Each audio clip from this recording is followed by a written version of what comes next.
Hello friends, by now you must have understood that learning by doing has to be resorted to as far as possible so as to encourage the creativity of the students.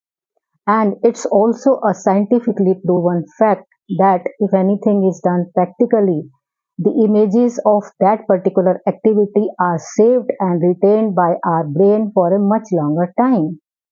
Now, how to go about it?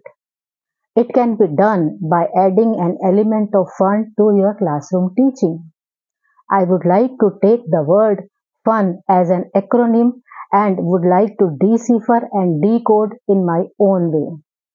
The letter F says enjoy frolic to the maximum possible extent while teaching your students. Letter U says understand your students completely, their needs, their levels, everything.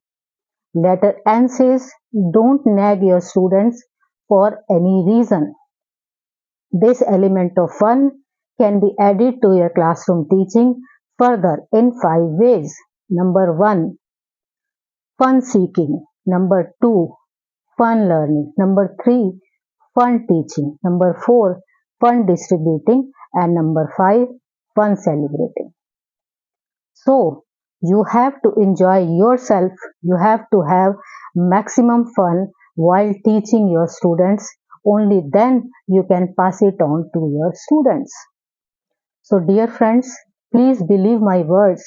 If you are able to add this element of fun in these 5 ways to your classroom teaching, not only your classroom teaching is going to become magical, so will you. Thank you.